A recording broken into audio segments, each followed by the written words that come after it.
This episode will consist of topics around domestic abuse, domestic violence and sexual violence. If you require any support or help, please get in contact with your local domestic abuse, sexual violence organisation. In the UK, you can call the National Domestic Helpline on 0808 2000 247. And if you are listening overseas, please contact your national helpline where support, advice and guidance will be available for you. Hello everyone, and welcome to another episode in A Conversation With. This week I'm joined by a guest, Sue. She can explain her role because I'm sure that I'm going to get it wrong, but she works with children and families that are affected by domestic abuse, particularly kind of what's going on within that family unit, but looking from the child's and from the child's perspective. So my name's Sue and I work at ESDAS and I'm the Children's Services Team Lead. But I've been here since 2005. So met very many children and families. And my role has always been around working sort of interventions, therapeutic interventions with children. And that includes with their non-abusive parent because it's their family unit they live in. We're going to look at a concept that seems to just be flying off the shelves at the moment, that seems to be in the news around parental alienation.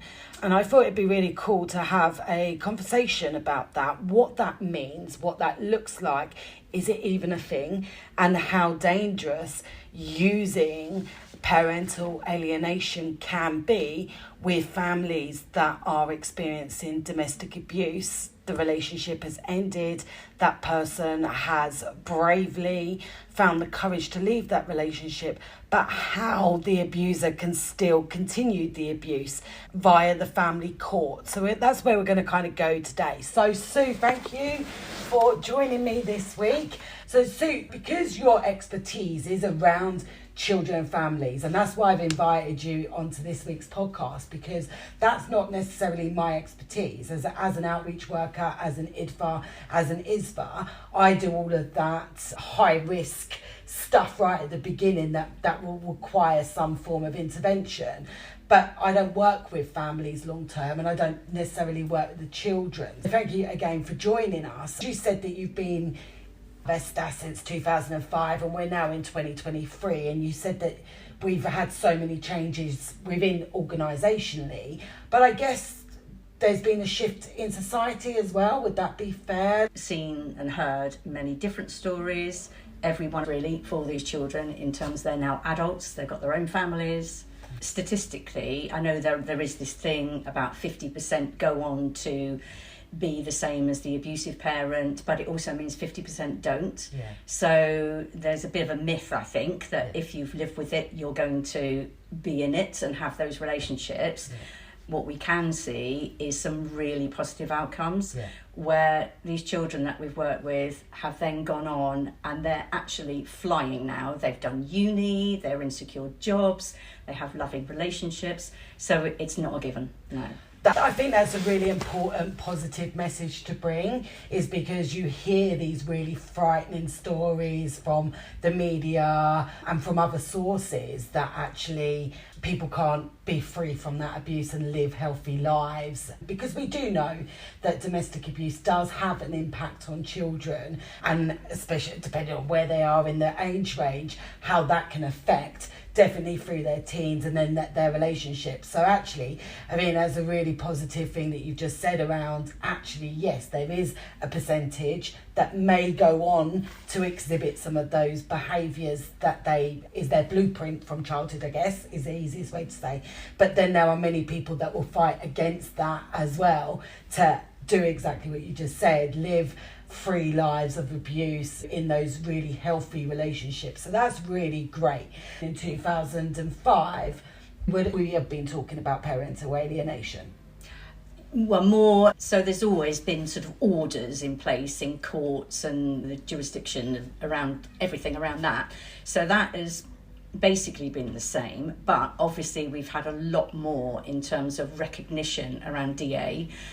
domestic abuse in terms of the DA Act that's now there, raising awareness. We do a lot of training to professionals because no one can do this on their own.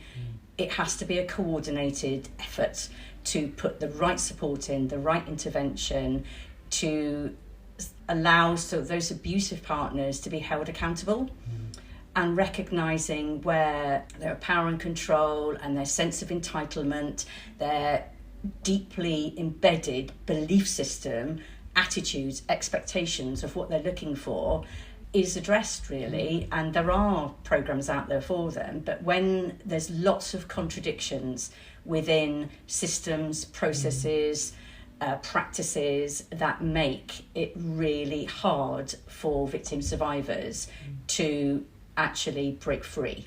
And would it be fair to say then, because I'm just speaking from my perspective, that actually those systems, those agencies sometimes don't make it easy for that survivor, so the one that is being abused. So for example, and I get frustrated within my role where the expectation, especially where there is children, tends to lie with the person who's being abused. So as we know, domestic abuse is very, very gendered. So that would mean that it's likely to be mum, who's the primary caregiver. That is likely to be the person within that relationship that is the victim. And then children's services may get involved, for example, because of an incident that's happened, high risk, mum's been hurt, child's been hurt, whatever it is.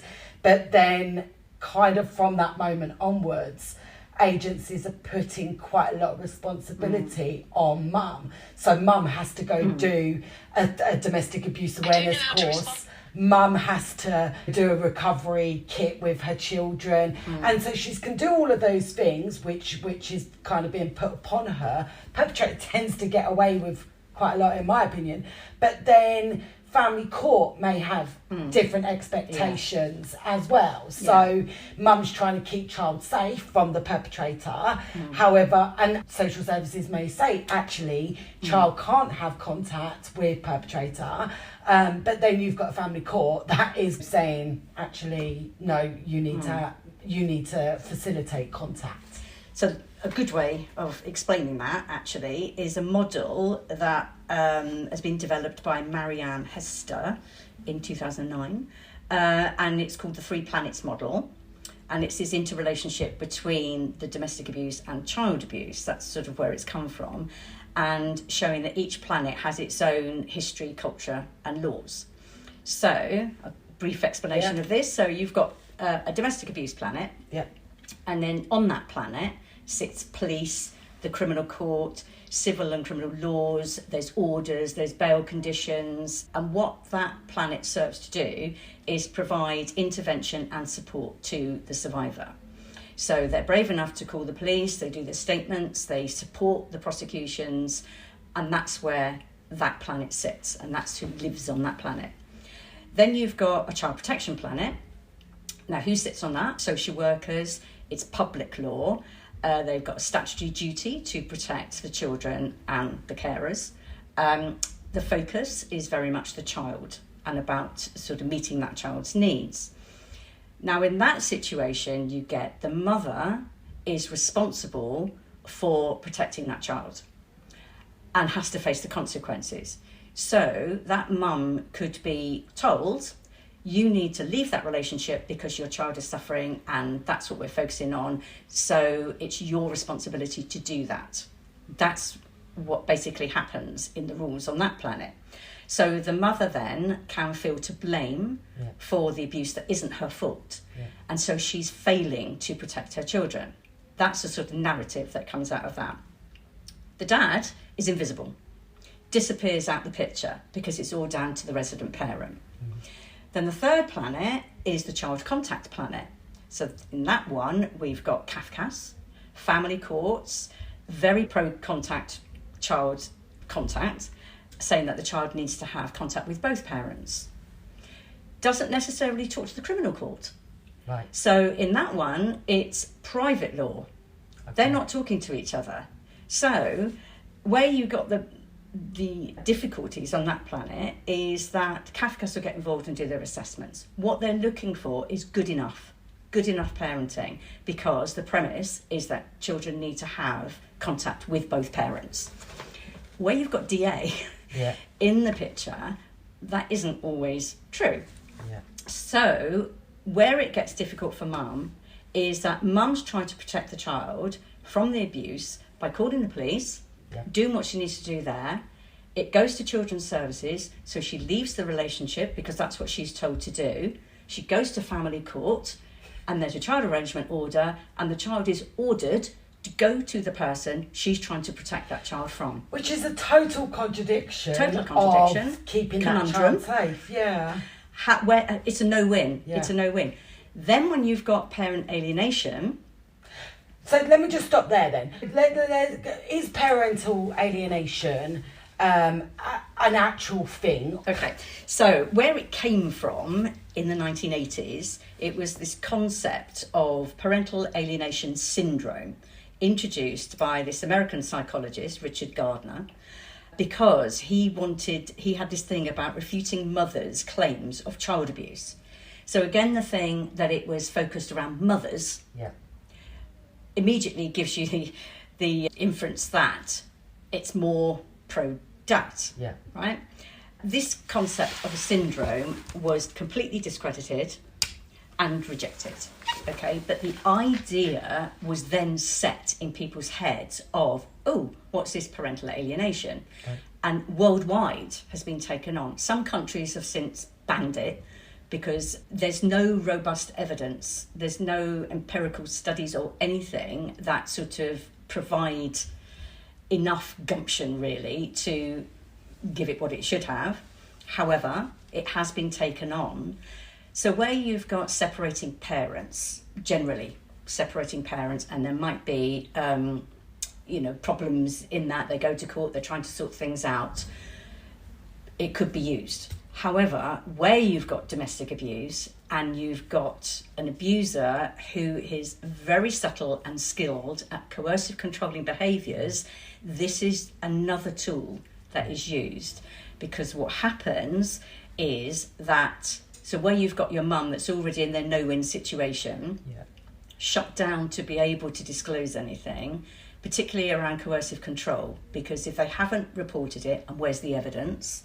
We know it's now a crime, but if they haven't done that, and there isn't the evidence to back anything up, and she might be trying to withhold her child from contact because there is a danger, going in breach of an order that's set, say, then what will happen is it will be seen as you're trying to alienate, and the word is used. What it actually does is draw the focus away from any allegation of domestic abuse and focus on the mum as having mental health issues, trying to turn the child away from their dad.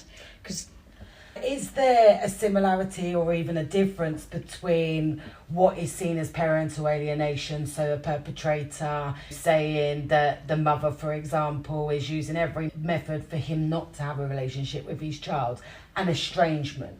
Do you know what I mean? Is there similarities or differences, or is it kind of part of the same thing? So, the Kafka's definition for parental alienation is when a child is resistance or hostility towards one parent is not justified and is the result of psychological manipulation by the other parent. Okay? It's not a UK law. Right. So it's for dealing with it. There's no UK law for dealing with it. No, there is no law. But other definitions also include the phrase without good reason. Okay. Now, I think we'd all agree that if there was domestic abuse in there and that child was being harmed, that's a good reason. Yeah. But it's proving it. And this is where the difficulty lies. It's the evidence within it, because the premise for courts is that it's in the child's best interest to have positive contact with both parents. So stopping contact should only be considered when it is clear that it's not in the child's best interest. Now we're down to clarity. How do you get the clarity? We're back to exposing the DA that happens behind closed doors, particularly if it's a lot more around the coercive control. And it's the rules, the routines of that person. Those children have lived with it. They know what it is. They know they're walking on eggshells. They're looking over their shoulder. They're, can I do this? Can I do that? The goalpost moves. All of those things that we know that happen for children. So would it be fair to say then that this non-concept of parental alienation is in actual fact, where we're talking about domestic or sexual violence, another tool that a perpetrator will use in order to continue that abuse? Yeah, definitely. And Emma Katz, actually, in her book that she's written, she's defined this tactic that's used under the letters of DARVO. Yeah. So the D is they deny there's any abuse.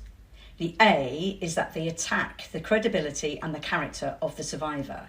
And they can do that through allegations of alienation. Right. Because what it does is counter-allegate if a survivor's trying to say there's domestic abuse here, this is what this person did, then they will go straight into the allegation, the counter-allegation. And then the R in this DARVO stands for they reverse the narrative. So what it immediately does, because it's so embedded in professional practices all over, is at the moment the alienation word is used, oh, right, let's look at that. And it refocuses away, before that survivor's been even able to tell their story, and they can't do that if they're shut down by all this coercive control, and their sort of space for action is completely closed down, as is the children. So you're left with, well, who's the victim, who's the offender, who's the safe person, who isn't? And then that's another conundrum that they're trying to work out. So that gets confusing. So in the court system, what judges need to use is a direction, 12J. Okay. And what is that? So in that, it came out of, it's come from government, but it sort of came out of the 19 child homicide study that was done with Women's Aid. Okay.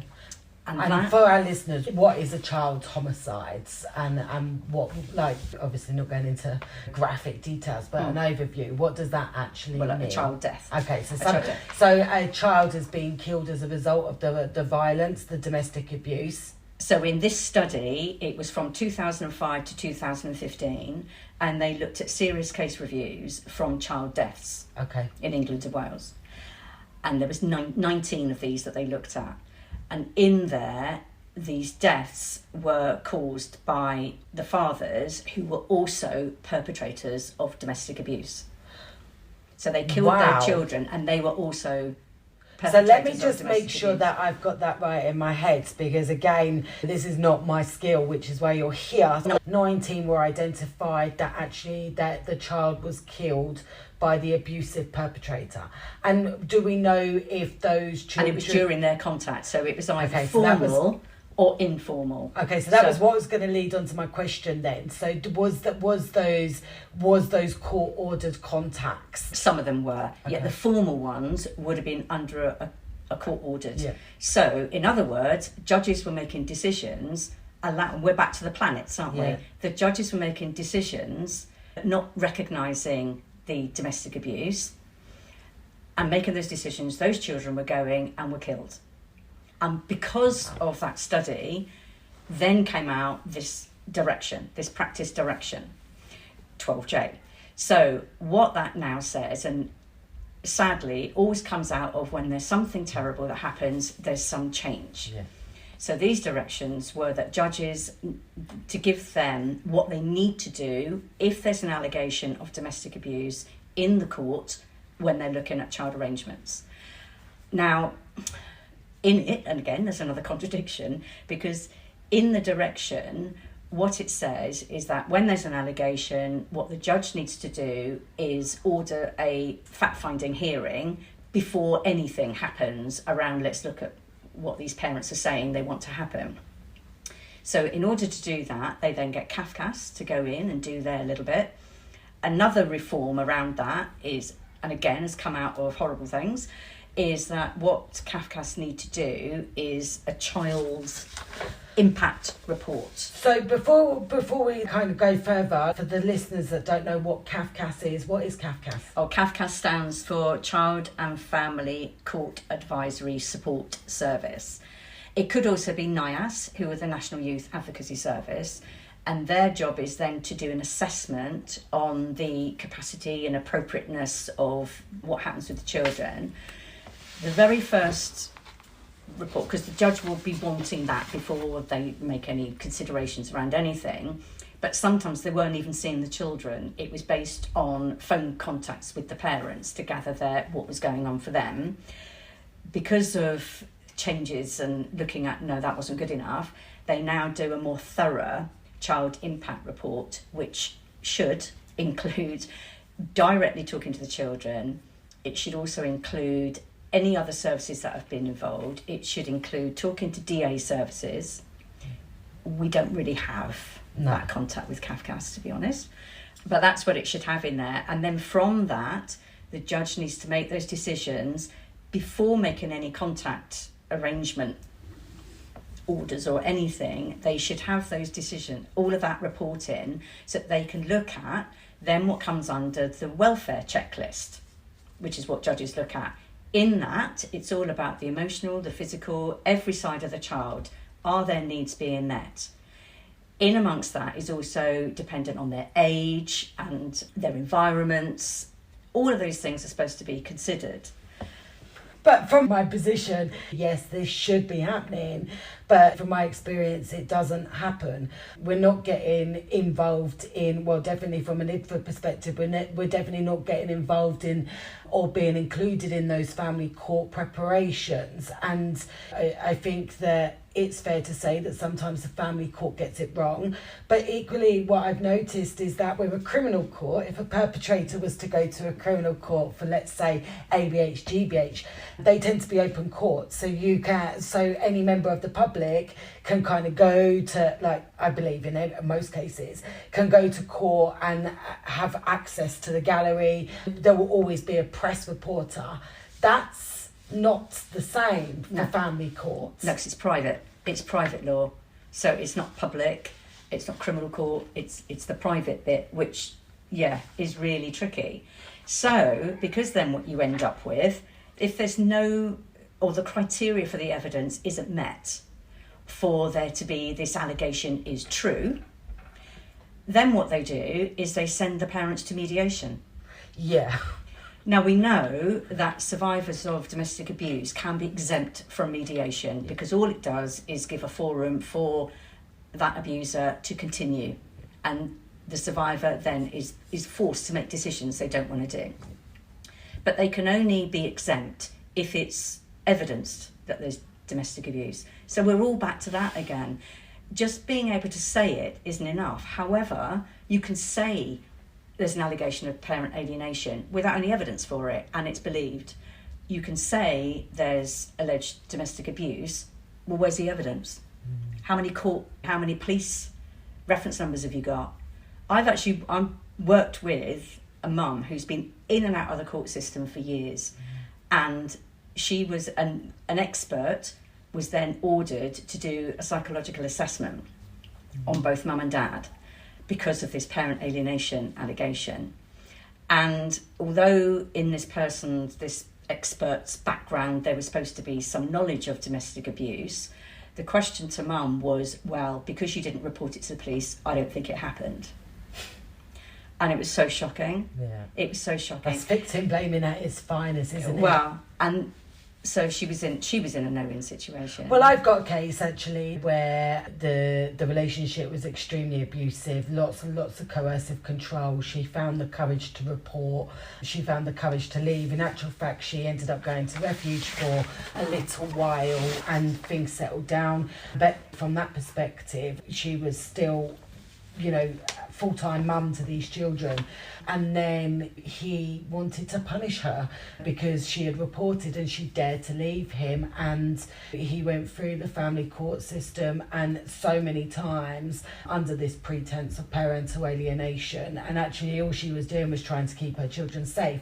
And then he successfully won that court case, and her children are now living with him full time, and she's had no contact with her kids for 3 years because of that parental alienation, because that's exactly what that perpetrator has done. He's accused her of parental alienation, where he's not allowed to see the children, but actually successfully he's done exactly what he accused her of, and she's had no contact, no phone contact. He will fraught that. She doesn't have money to go to family court every year or whatever it is.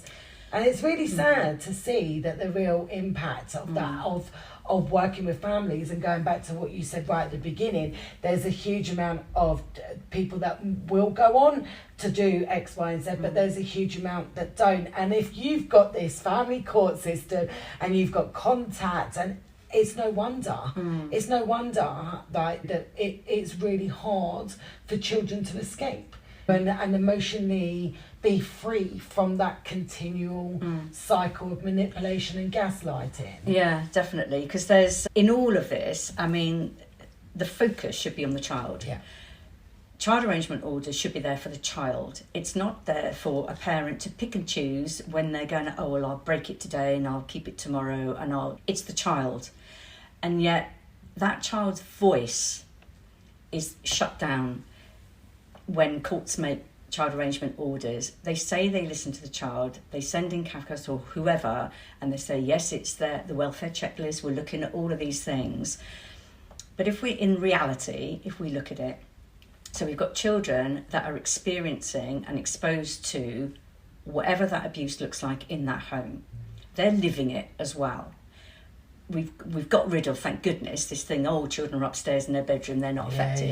Yeah, no, they are. They hear it. And children will say to me, the most worrying thing is when there's an argument and it's all kicking off, and that's awful, and you can hear it, and they're frightened and they're trying to concentrate on their PlayStation or whatever.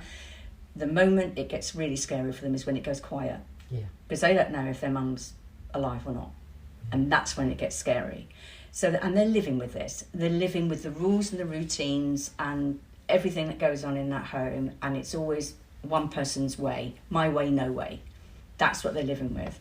So it then becomes, say they're 8 or 9, and then CAFCAS are asking them what they want.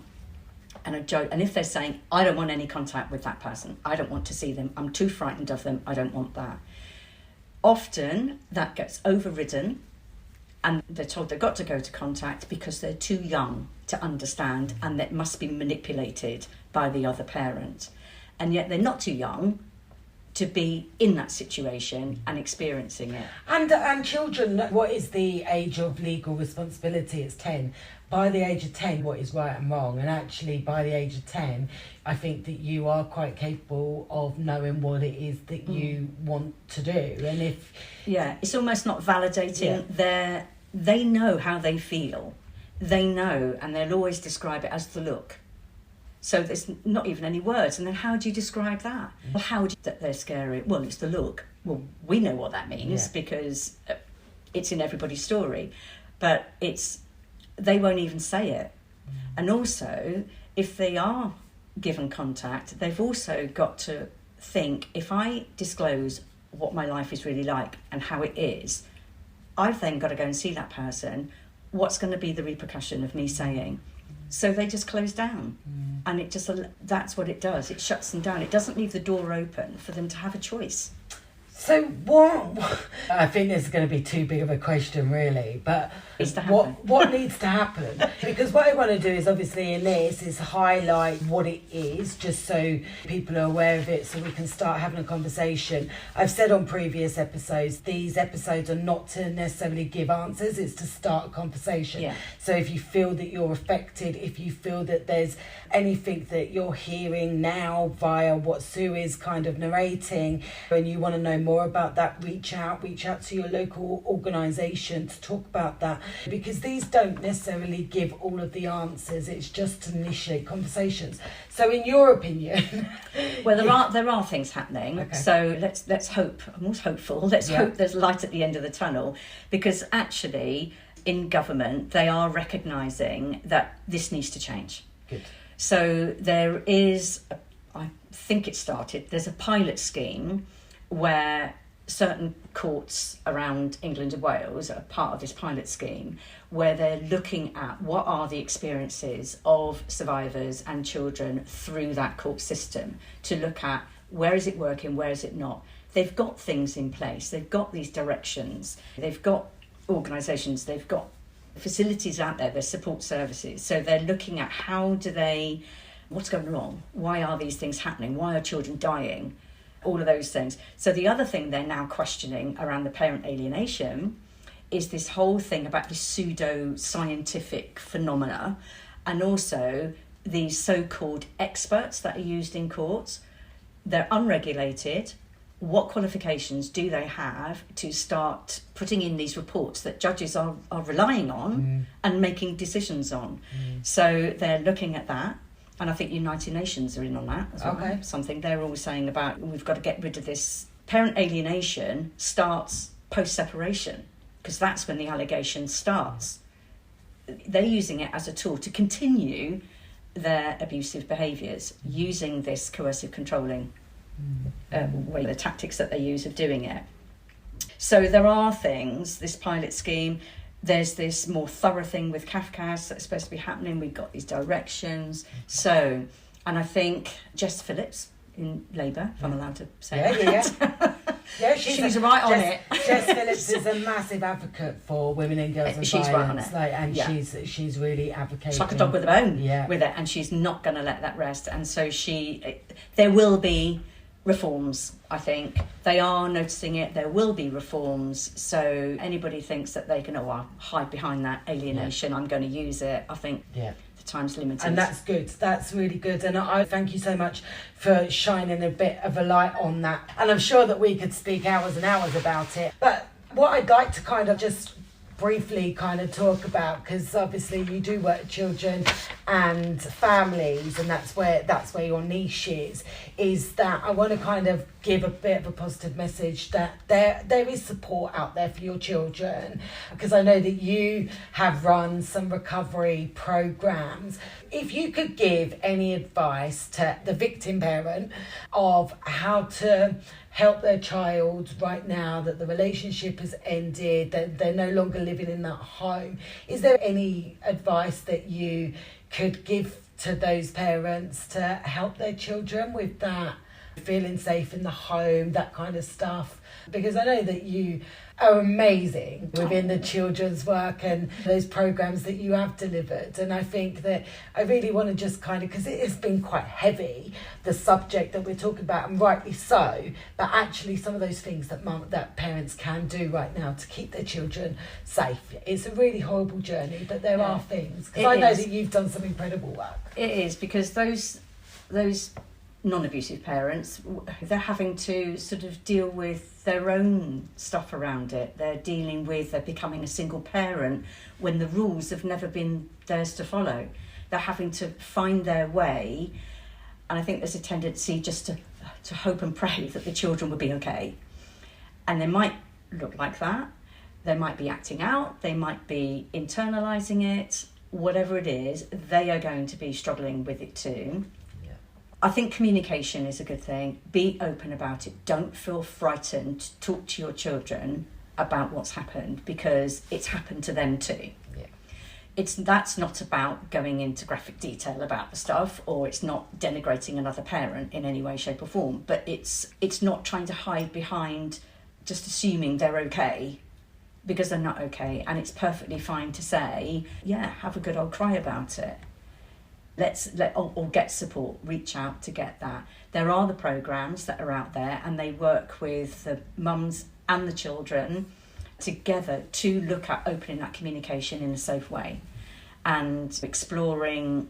Really, for mums, it's not a parenting programme at all, and it looks at really for mum walking in your child's shoes for a bit and just sort of considering what are they going through.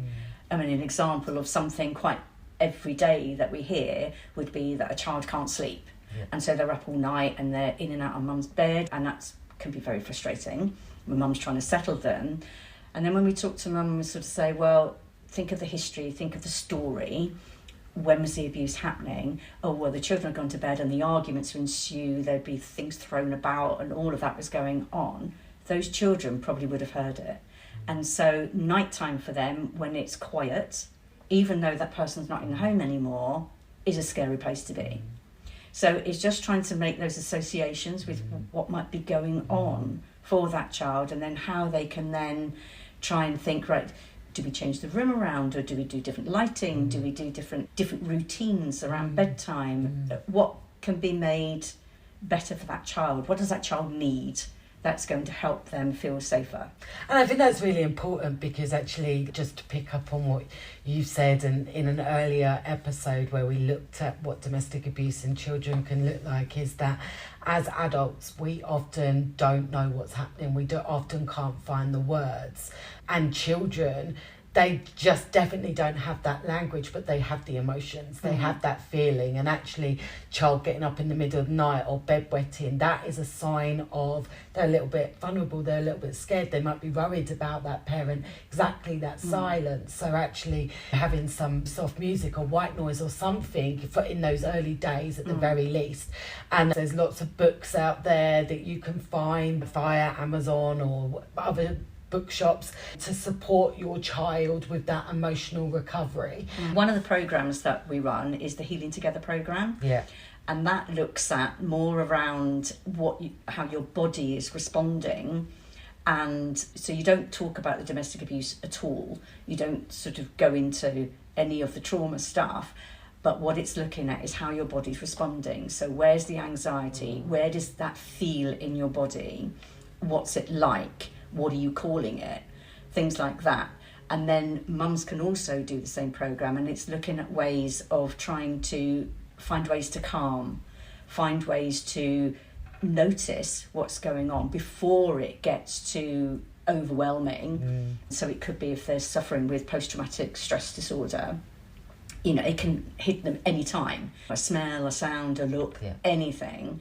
So it's noticing, trying to get them to start to recognise, oh, I'm starting to sweat, or I'm getting hot. It's finding a way of them recognising where those stress things are. So then, okay, what's going to help? Let's think about your breathing. Okay. Let's recognise what that is. Let's find, in the moment, let's find a way to calm.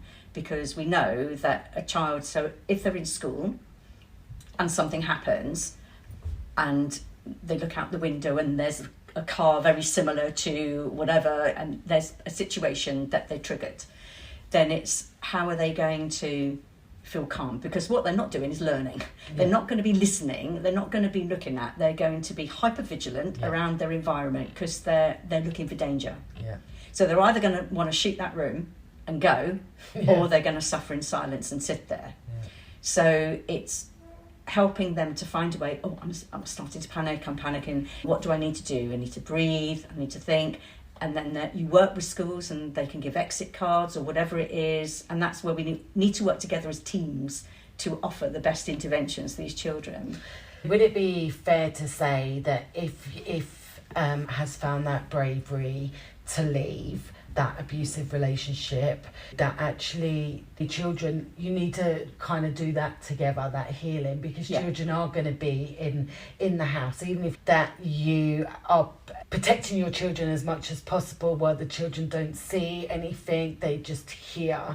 Actually bringing them along with the journey of going, actually it's okay to be sad, it's okay to be angry, it's okay to be nervous, even I as the parent or whatever get scared as well, and kind of being age appropriate, but bringing them, rather than kind of going, oh okay, well you're little, you're resilient, everything is great. And I think, because going back to where we were at the beginning, sort of saying about whether it's alienations, whether it's if they're involved in children's services and feeling to blame, that's where those parents get shut down to feel confident to have those conversations, because what they don't want is it to come back at them and say, well, that's your fault. So they tend to be silent and hope that by sending their child off to a service that's going to support them, they're going to get mended and bring them back when they're mended. But actually the journey in rebuilding is with both of them. So, and that's quite a big ask for a mum, if she thinks that I'm all right, I'm actually okay now, they've gone, I'm dealing with it, oh, it's my child that's the problem. And particularly another one that children will say is the one thing that hits them the hardest is if ever they're told, you're just like your dad. Yeah. And they might look like them. Yeah. There might be a behaviour, a mannerism or something. Well, they're children, but they're children in their own rights. They're not that person. And that doesn't mean to say they're going to go on and be that person. Well, the children would say it's the worst thing that they can be told. So it's been amazing, and we could speak for hours, but thank you so much for joining in this week's conversation. If you want to know more, if you are looking for support for your children, please do your research what your local agency offers. There are organisations such as your Outreach, your ISVAs, your IDVAs, where there may be specific support for your child, but it's worth inquiring about that. Thank you so much again, Sue. It's been amazing having you on this week and just talking. I can just see your passion. You're just so knowledgeable, which is why I wanted you on just to talk about it a little bit more. So thank you. And you've just listened to this week's episode. I hope that you've enjoyed the conversation this week. Feel free to like, share, subscribe so you don't miss out. And I'll see you next time.